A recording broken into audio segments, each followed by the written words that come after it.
Live. All right, we are back. Georgia has a tough road test against Kentucky. Can they pull it off at the big grocery bag? I don't know. We'll find out.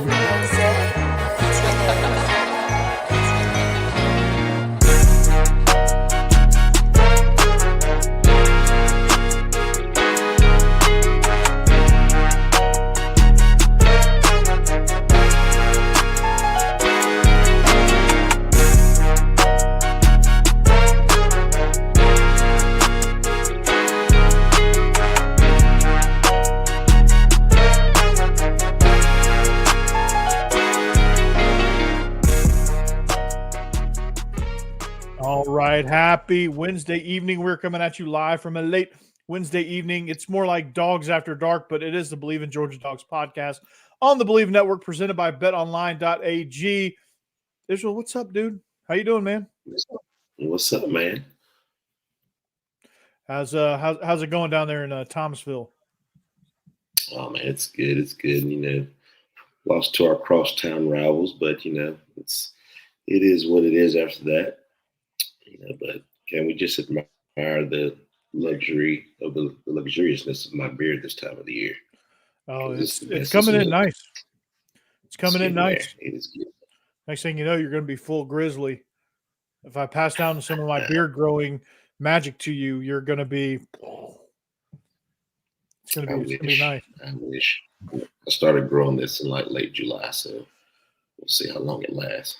And y'all are a good enough team for it to be like really thick by the time December rolls around, right?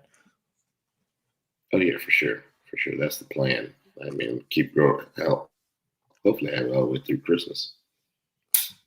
Now that's a plan. So, well, speaking of Christmas comes early. Georgia, their first SEC road test comes this weekend at Kentucky at the grocery bag at Kroger Field. Kentucky coming off a not so great game against South Carolina, Israel. Concerning there for Big Blue. But then again, this game is always one of those games where you leave and you're just like, how did they keep it close? Look, I was watching the game on Saturday, and I was like, what is going on in Kentucky? Because I think you and I picked Kentucky to win the football game. You know, not taking anything away from South Carolina by any means, because I think they had a really good plan. Their defense played lights out. So, you know, great win for South Carolina, but a little bit concerning for Kentucky. That's for sure. Oh, yeah, no doubt. And Brock Vandagriff especially coming into that game. So much promise, you know, transferring from Georgia. We knew what talent he had. We knew what he's able to do.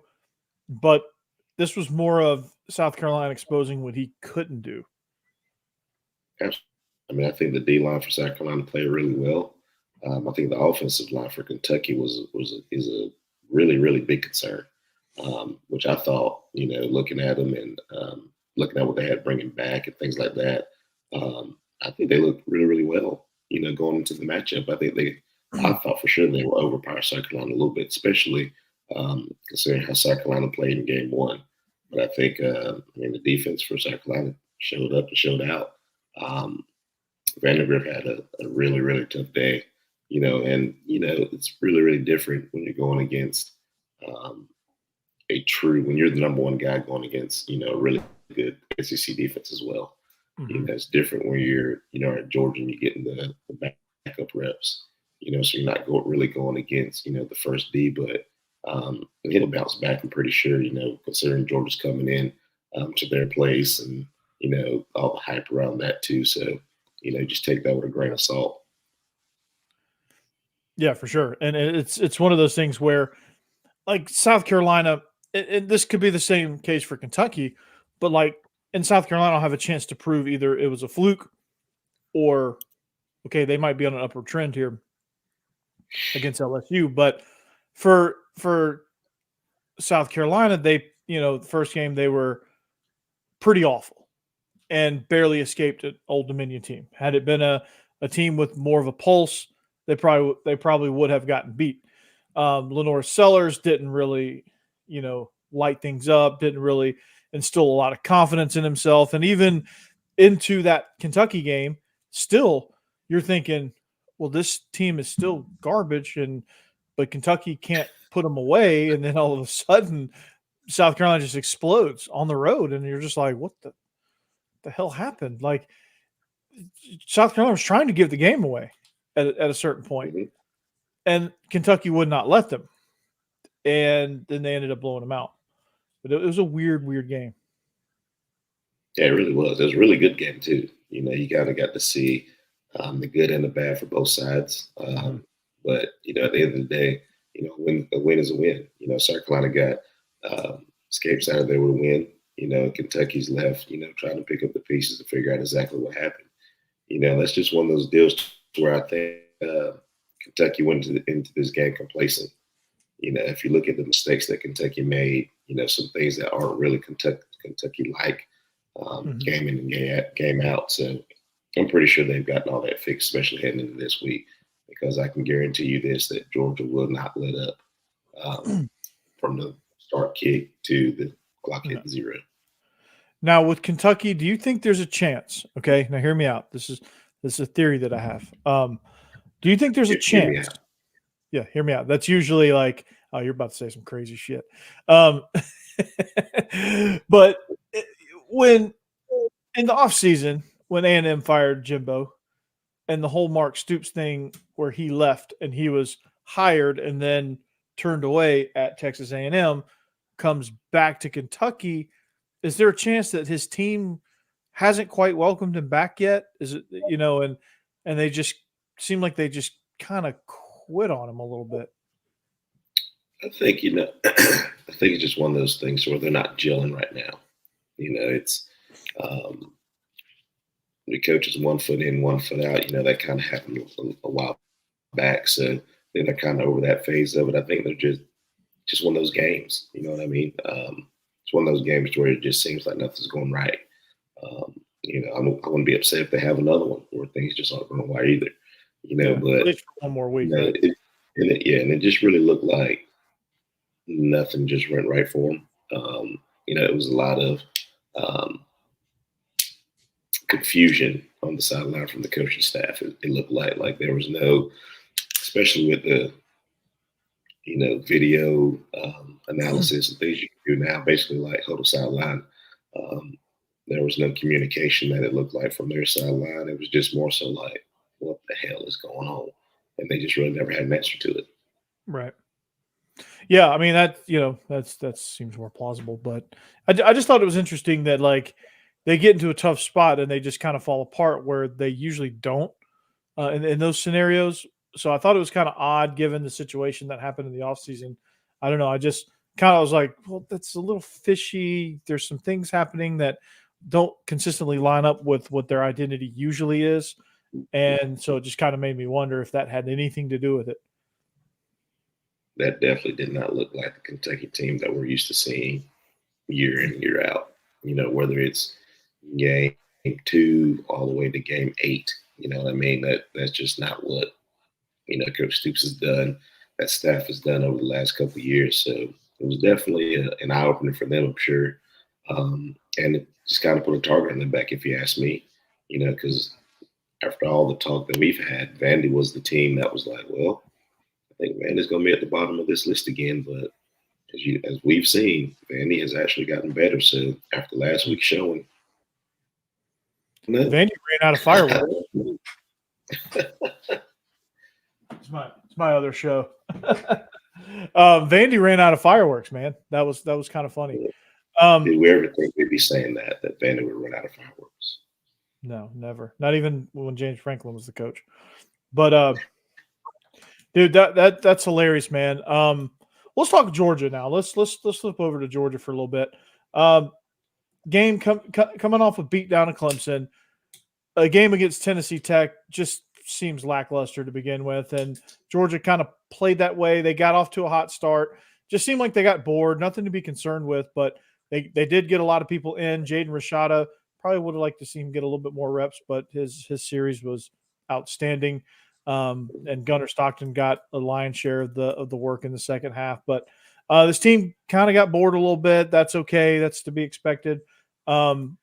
But was there anything that you could take away from the Tech game, the Tennessee Tech game? I think we got to play a lot of people. I think Oscar Depp got hurt. Hopefully he'll be back and be able to play this week. I haven't seen the And injury Kirby report did yet. say he was fine. He said he would. Yeah, He's ready to roll. yeah. And that's those games to where you just really want to come out injury free. You know what I mean? But we got a little nicked up there. Um, the one thing that I will say, we kind of lost steam for a little while there. If you watch the game, um, Beck missed a couple of throws that he would normally make.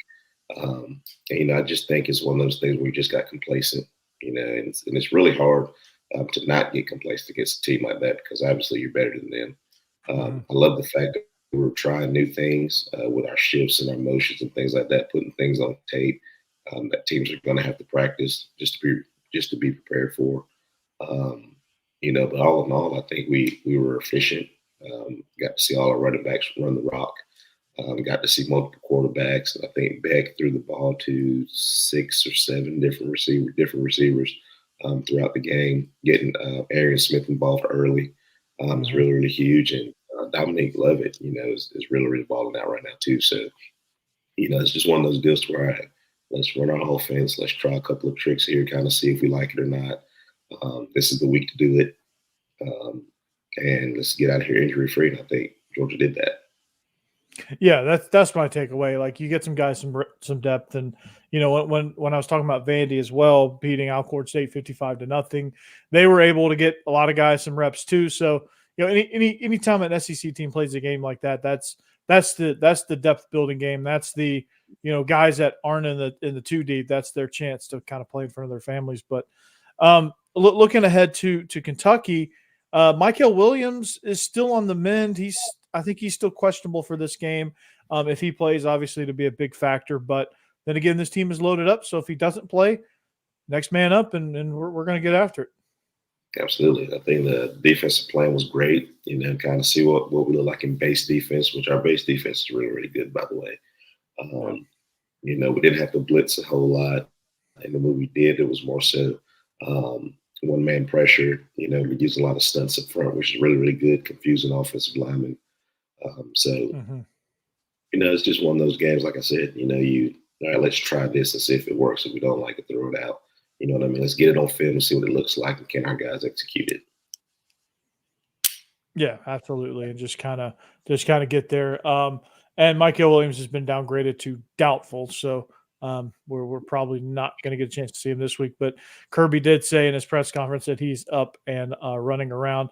Israel, when another thing that needed to prepare for, Hurricane Francine is coming into town. And it is going to stretch by Saturday all the way up to Lexington with some rain. So tell me a little bit about how to prepare for rain. What you've played in rain. We've all played in rain games, but you've prepared for them. You've been on both sides of it, coaching wise. So have I. How do we prepare for rain game? How does our identity as an offense factor in when the weather is not so great? Well, you go in your own offensive line room, tell them, hey guys, it's going to rain on Saturday, so we're going to rely heavily on you guys. The big thing is, emphasizing ball security at practice. The last Friday we actually played in a rain game ourselves. It really didn't derail anything we did offensively. We were still able to throw the ball and run the ball, pretty much like we wanted to. So you really don't take anything out of your game plan, but you also prepare, for heavy rain. If it's light rain, I think you just continue with your game plan. If it's a heavy rain, obviously, you don't want to put the ball in the air and do things like that. So, just like I said, go in your offensive line room and say, hey, guys, it's going to be you guys' game. You guys are going to win this game for us. Rain games, the games are won in the trenches. So whoever can take care of the football, whoever can move the football on the ground, it's usually the teams that win these type of games. Yeah, absolutely. And so you've just got to kind of figure out what fits you the best, and just how can you get the ball around. I mean, if it's like one of those, if the rain is like one of those games we had a few years ago where it was, I think it was Arizona State. Arizona State. That game, you played in that game, right? And then there was the game against Kentucky a few years, or maybe was it the same year with Lynn Bowden as the quarterback? I He think played so. quarterback. That year, the year we played Georgia Tech, the year that they beat us at home, was a rain game as well. Yeah. So like that one was kind of like off and on, but like I remember the Arizona State game just being Yeah, that it rained game. the whole It the ran the whole whole game. game, and it was. Yeah, I mean, it was torrential downpour. It was a weird game, obviously with the weather. And then there was a game where Georgia, I think it was 19. I think it was 2019 with Jake Fromm and James Coley as offensive coordinator. But it was one of those games where Kentucky was downright awful. They didn't have a Mhm, quarterback, and Georgia won 21-0, and it should have been 41-0 type mhm. game where if it was perfect conditions, Georgia would have rolled. But otherwise, Kentucky was able to just Oh run yeah, with it. DeAndre Swift went for like 6,000 yards. I Yeah, remember that. he skied for 6,000 yards. Um, that's what kind of game that was. He water skied for 6,000 yards. So if it's a game like that at the grocery bag, I think they're turf, aren't they? So it Yeah, shouldn't turf. matter. Yeah, Yeah, they're turf. So the playing surface shouldn't matter. So it shouldn't be a muddy mess. But the operation of getting the ball in and snapping it hmm and throwing it, things like that. I think with the amount of practice that they do get with wet ball drill stuff, they should be able to throw and catch in that range. The receivers just got to take their gloves off, no visors, the whole drill. yeah, for sure. Last year's game against South Carolina too was a rain game as well. So it really didn't start till the second half. But we've played these games before. The ending of the Tennessee game was a rain game as well. You know what I mean? So, rain really doesn't affect too much. It just kind of minimizes the how much the ball's in the air. That's the only difference. Yeah, no doubt, no doubt. And so, yeah, you just got to kind of take it as it comes, and just go from there. But I think for me, it's going to come down to offensive line. What are they going to do? Are they going to get off to a good start? Are they going to impose their will, or are we going to stick to our identity, run the rock with ETN, who looked very explosive, and thank God we don't have to hear another Chip Towers. Is he suspended? Thank God we don't have to hear another bit of that. But ETN looked really really sharp, and then obviously Zach Frazier and Branson Robinson are three-headed monster there at running back that I don't think Kentucky's going to be able to handle. And I think rain, shine, snow, sleet, hail, whatever, those three guys are gonna have a really nice day. And I don't think Carson Beck's gonna have to throw all that much. I think he Yes. will, but I don't think they're gonna have to lean on that as they once thought coming into the season. And I mean, when you got a four-headed monster in the backfield, I mean that's pretty sporty. You know what I mean? It's just one of those deals to where, all right, it's raining, running backs, get ready. You know what I mean? Hey, we're gonna have to throw the ball every once in a while to keep them honest, to spread them out in the box. But this game is going to be about efficiency and ball security. You know what I mean? Whoever can be efficient on offense, and score, whenever you get a chance, and whoever does not turn the ball over is going to win this football game. It's real simple. Rain games are real simple. Execution, ball security. Yeah, no doubt.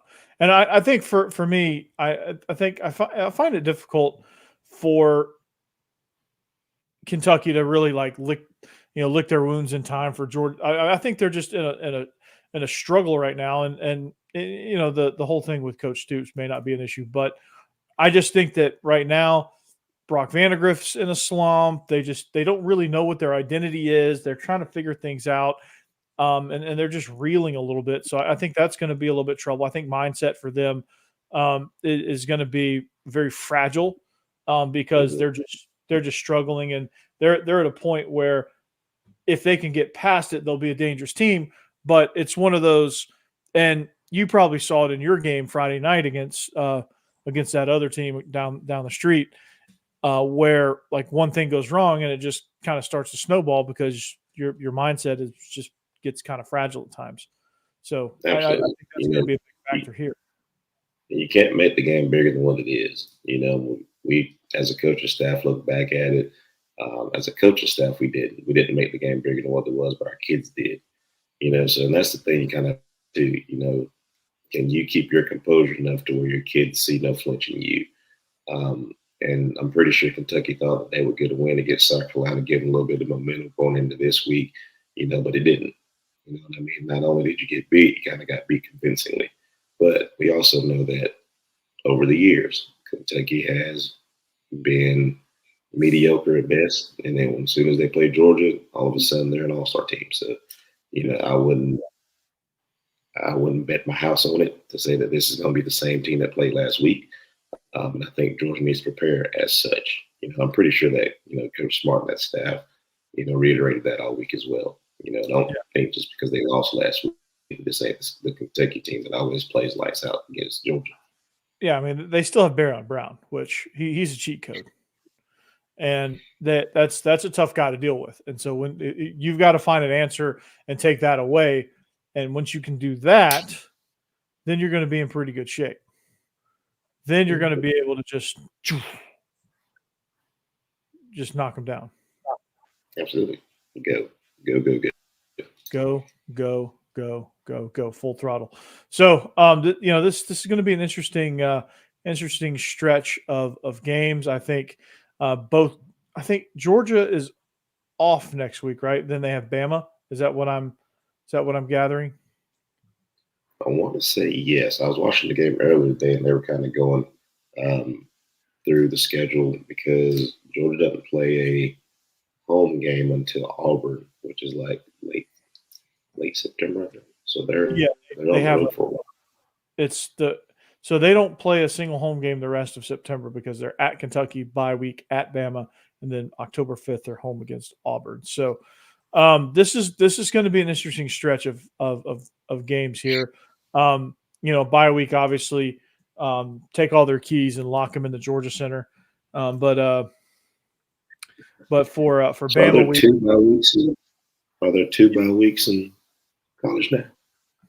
Yeah, there is. Or there should be. I think there's one. It's just not listed on the schedule, but there's one between Texas and Florida. I'm about to say, because I know we always had one before Florida, so I didn't know there were two. Yeah, there's two now. Everybody gets two.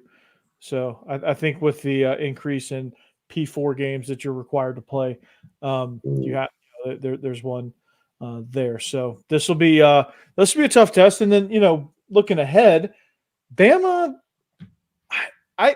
Two things. A, they're probably never going to schedule South Florida ever again because that has been the weirdest series of all time. They had the Hurricane game last year and barely won. And then this year you're like, okay, well, there's no weird weather event.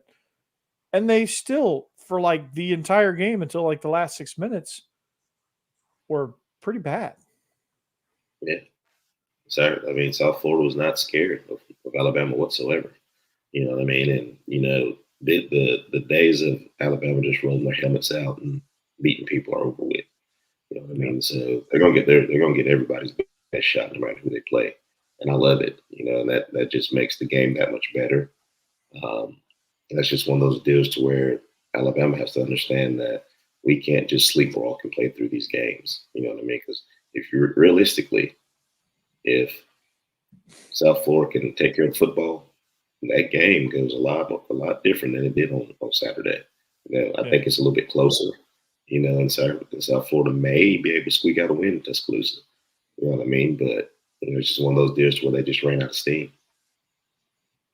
Yeah, they did. I mean, they were this close to being to saying, "Hey, Northern Illinois, hold my beer," but not quite. Yeah.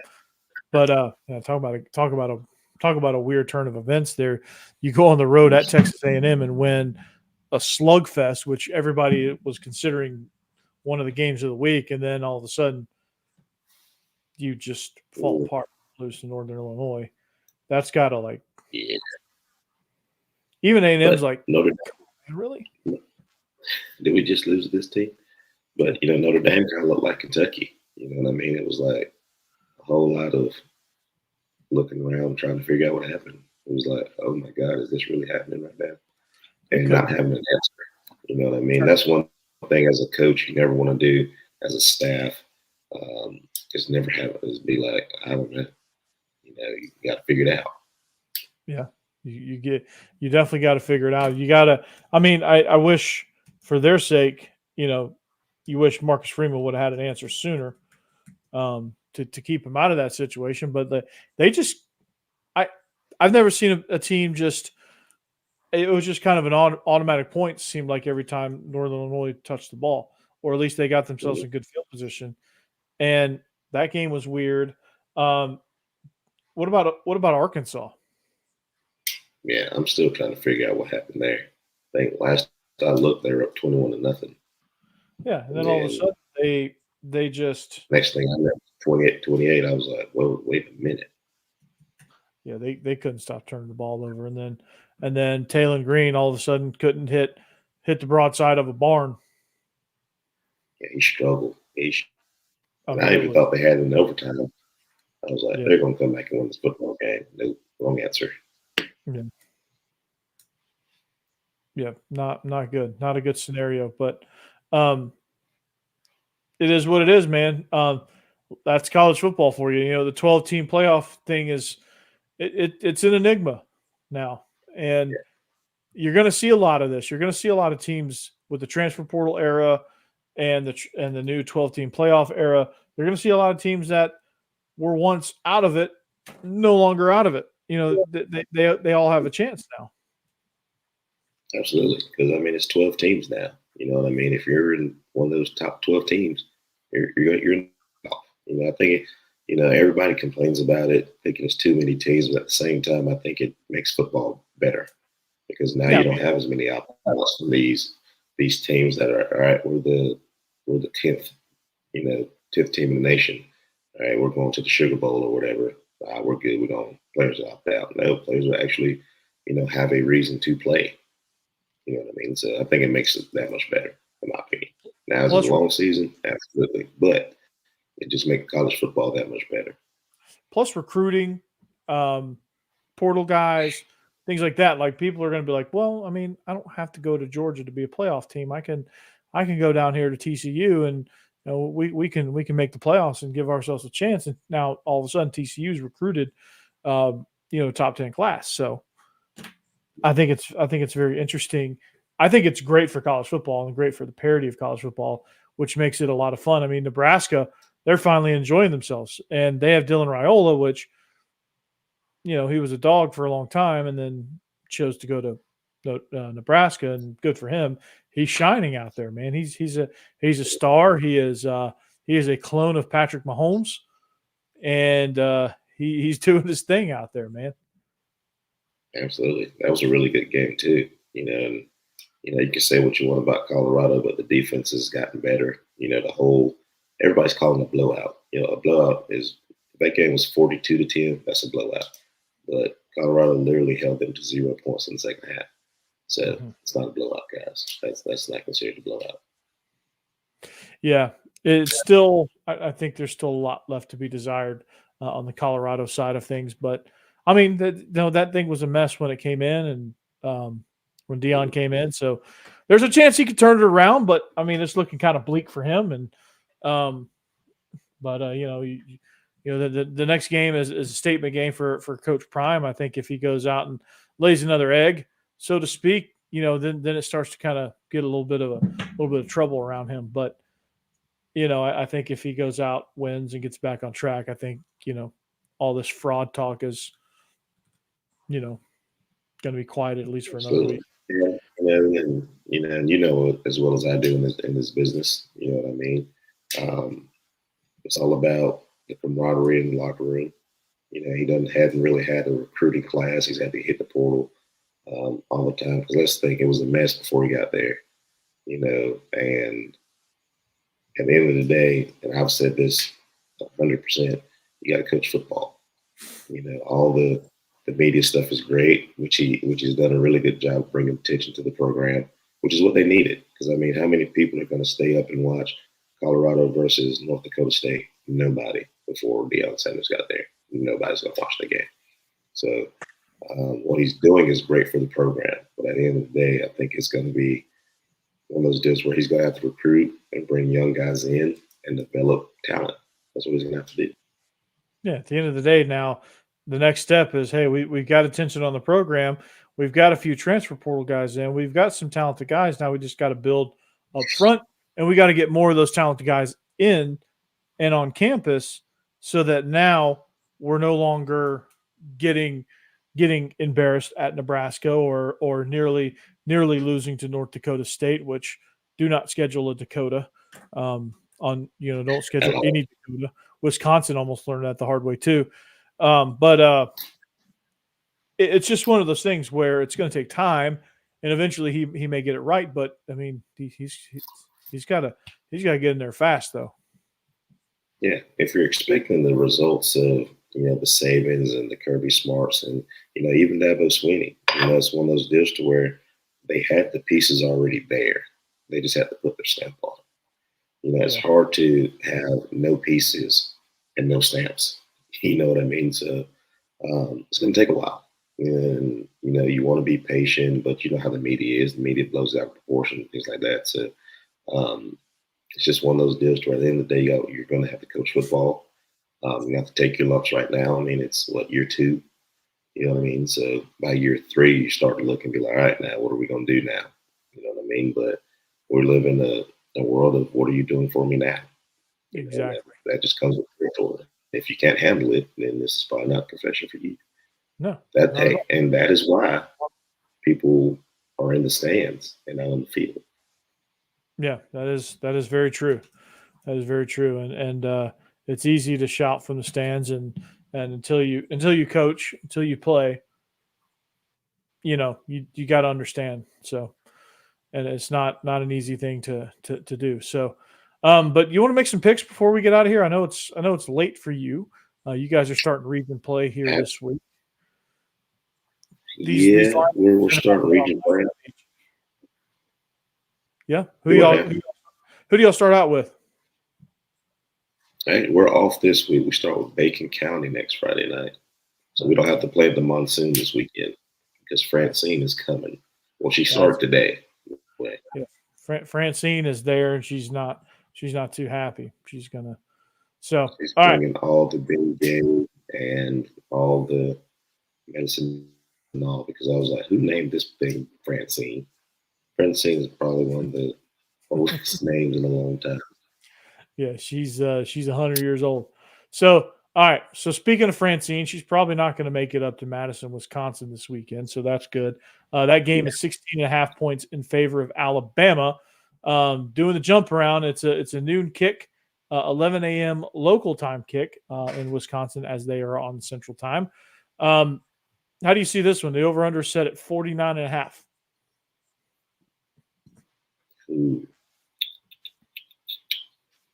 Taking the under in Wisconsin.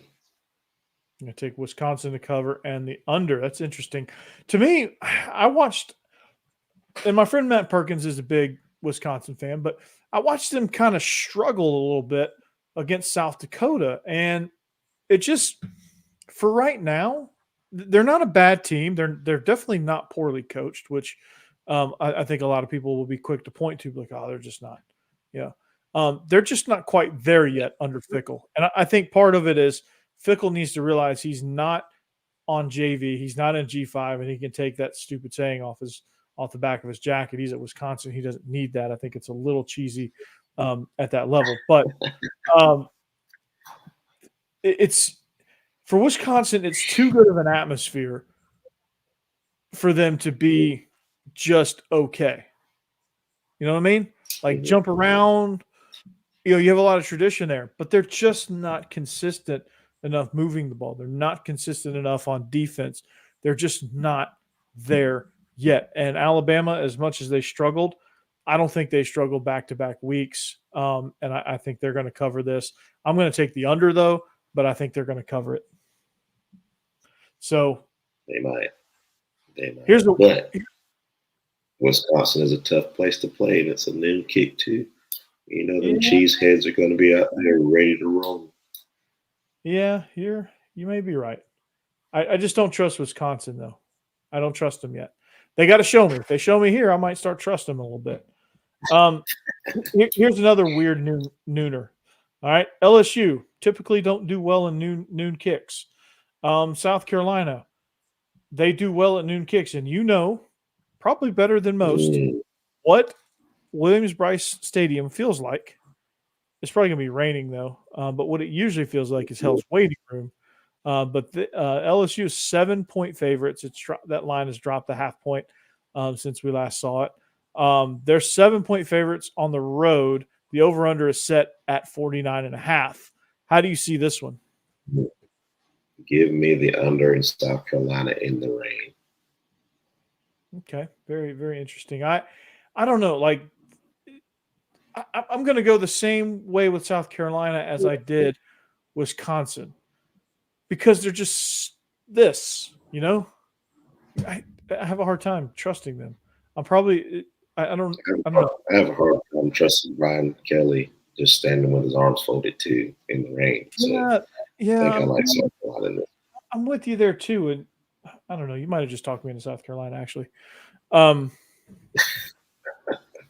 Yeah, screw them. South Carolina.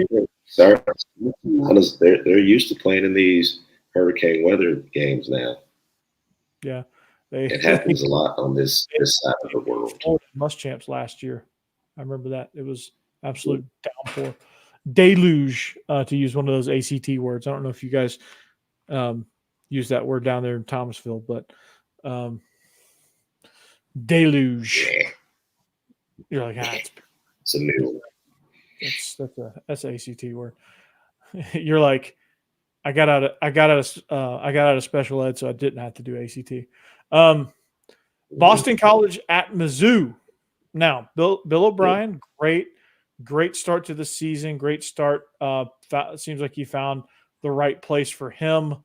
But Missouri's a tough team. That's Missouri's 16.5-point favorites at home. The over-under is 53.5.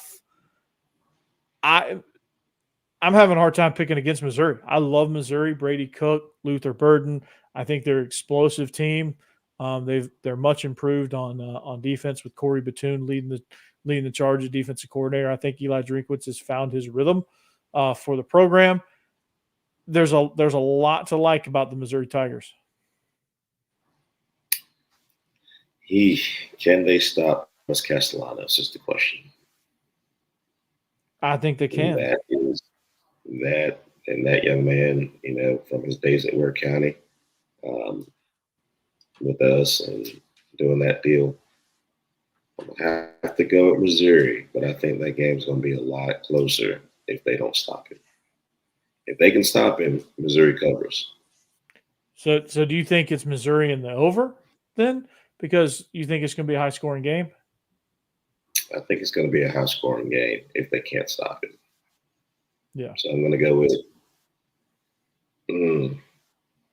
but Boston College's defense is playing really, really well too. I don't think they've seen a guy like Luther Burden, though. That is true too. All right, so I tell you what, I'm going to take Missouri in the over here. I think it's going to be a high-scoring game. Great choice. All right, here's another game that this seems like a theme here, but this is a weird game. A&M, I don't know what to make of them. Florida, if they start DJ Lagway, they're a completely different team, but still, they just don't have enough, and I think the coaching advantage is far in favor of Texas A&M in this matchup, but A&M's only 3.5-point favorites in the Swamp, over under set at 46.5. So I feel like that's pretty low as well. I don't know what to make of this game. I don't know who's going to start at quarterback. So I don't know that I don't think I put any real money on the spread here, but if I had to, and you gave me $5 to bet with, I would take A&M on the road. You either got a quarterback that's a little bit scary with Graham Mertz, and Texas A&M's going to heat him up, or I think you've got a quarterback that he's a freshman making his first start, actually his first real start. I think he'll be a little bit nervous with A&M coming after him. The speed of the game is going to ramp way up from Samford. So I'm taking the Ags. I want to take A&M, so I'm going to take A&M. but I may change my mind Saturday because weather will be a factor in Gainesville. Mm-hmm.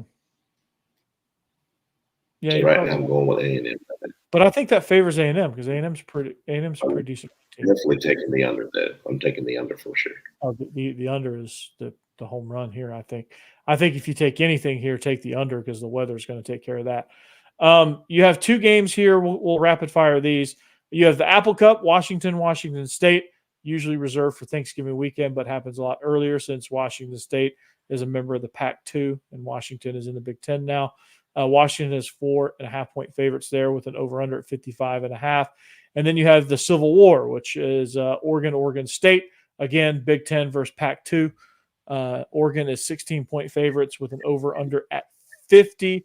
For me, I like Washington, and I like Oregon here. I think Oregon's going to win big because Oregon State is just decimated. Well, for me, give me the Cougars and the Ducks. Okay, the Cougs getting it done. The game is in Seattle. It's not on the Palouse. So just so you know, it's going to make it that much more fun. Yeah, there you go. Any games that stand out to you that you want to mention that you want to talk about from this weekend? You've got obviously Georgia, Kentucky. That's a 6.5 point. I think that's at 6.5, right? No, it's at 24.5. Sorry, I was looking at the wrong spread. 24.5, like our game. Over under at 45. That's a weird spread with the weird over under. I'm trying to think. I just saw a game today. I can't remember. Is Texas off this week? Texas plays the Roadrunners. Oh, yeah, and that wasn't what I was thinking about then. No, not really. Is Ohio State got this week, or are they off? They might be off. I haven't seen them on the schedule. They might be off. Yeah. The 2 off weeks is really throwing me for a loop. So now somebody's playing this week. You want to look at the Final Four with Duke and Connecticut? No. If you want to, you can get up to Atlanta and see Vandy take on Georgia State. Nah. Fighting traffic and it's raining. No, thank you. Sounds like a dream scenario. So, well, anyway, we'll leave it at there. What's your final game prediction here? Georgia, Kentucky. Georgia favored by 24. Yeah, we play like we're supposed to. I was actually thinking 31-7 was actually the score that I was thinking of. I'm thinking 38-10. Score 30. Yeah. I'm thinking 38-10, regardless of the weather. I think we scored 38 points. I don't know how. It could happen a million different ways, but I think we get 38. Kentucky's going to turn the ball over at least 3 times in this game. At least 3. I think Brock Vandagriff is going to his soul is going to leave his body on a couple of these hits. So yeah, and you got to think too. He's playing against the guys that he went against at practice now. Those guys are a lot bigger and stronger than they were when he was there. So, and they still know him just as well. Yes, there's going to be a lot of trash talking there in this game. So, if South Carolina was able to rattle him, don't worry because your pals are coming in town and they know you. And they know how to get to you. I think it's an easy cover. I think it's an easy cover, and I think there's an off chance that Georgia could hit this over themselves. There's a chance they could hit it themselves or with very little help from Kentucky. So, but that's where we're going to leave you guys. So we hope you have a great weekend. Stay safe. Rent a canoe if you're down there in your neck of the woods. We're supposed to get some rain too up here in Nashville, but it's going to do it for us. Like I said, we are the Believe in Georgia Dogs podcast on the Believe Network. Make sure you check us out, subscribe, like, tell a friend, all the above. We like to get it done here. Israel, enjoy your off week, and then come back better than ever next week against Bacon County, which y'all are at the halfway point, aren't you? Yeah, this will be game 5. Yep. Dang. Time flies, man. So Until next week, we'll see you back here on the Believe in Georgia Dogs podcast on the Believe Network. Go Dogs. See you later. Have a good weekend. Peace. Peace.